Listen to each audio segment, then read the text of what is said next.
आप अभी जो आप जैसे आप सब जानते हैं कि जो अहमदाबाद में विमान के क्रैश होने की जो घटना हुई है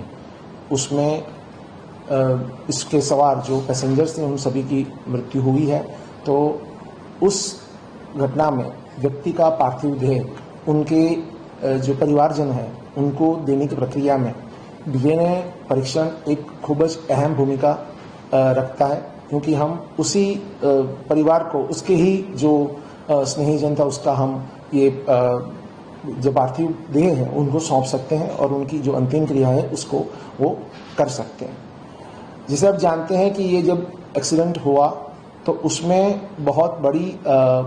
एक आपने फ्लेम भी देखी होगी, उस फ्लेम का टेम्परेचर खूब ज़्यादा होता है, जिसकी वजह से शरीर के विभिन्न भागों में रहा हुआ जो डीएनए है वो खूब मतलब डैमेज हो सकता है। इसी वजह से उसमें परीक्षण में खूब जटिलता रहती है और उसमें समय भी लगता है। आपको उसमें और ज़्यादा जानकारी दी जाए तो ये है कि परीक्षण करने के लिए विविध उसके जो भी स्टेजेस हैं वो सभी स्टेजेस टाइम कंज्यूमिंग है, मतलब उसमें समय देना पड़ता है और ये बहुत ही एक्यूरेट वे से करना आवश्यक है। उसकी वजह से और ये टेक्नोलॉजिकल जो चैलेंजेस भी है उसको देखते हुए उसमें समय लगने की पूरे चांसेस हैं। अगर हम बात करें तो जो प्रक्रिया जिस तरह से हाथ धरी गई है उसमें ये है कि सबसे पहले जो मृतक जन हैं उनके पीएम के दौरान फॉरेंसिक एक्सपर्ट के मार्गदर्शन में इनके सैंपल लिए गए हैं और बॉडी के अलग अलग पार्ट से उनके सैंपल लिए गए हैं। उन सैंपलों को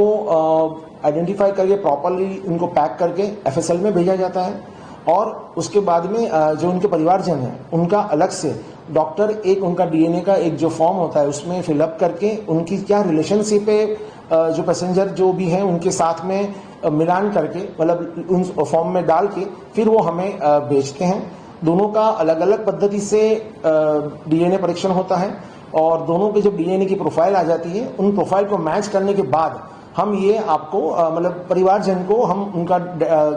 कौन सा उनका स्नेहीजन था जिनका हम पार्थिव देह जो है वो उनको सौंप सकते हैं। हाल में ये परीक्षण जो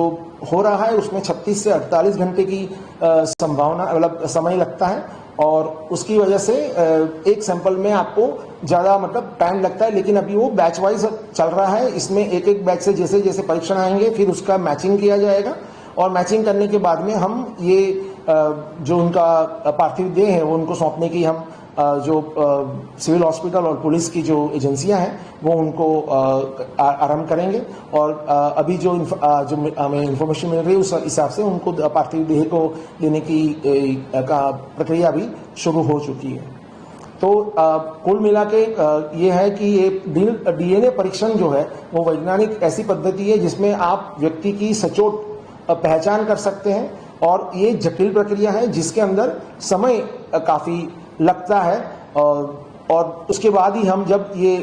हैंडओवर करते हैं डेड बॉडी को तो ये मतलब व्यक्ति की उसी का स्नेहीजन उसी के परिवारजन को मिले उस भावना से ही ये कार्यक्रम किया जा रहा है। आवा प्रकारना वीडियो तमने जोवा गमता होय तो हॉटलाइन न्यूज़ चैनल ने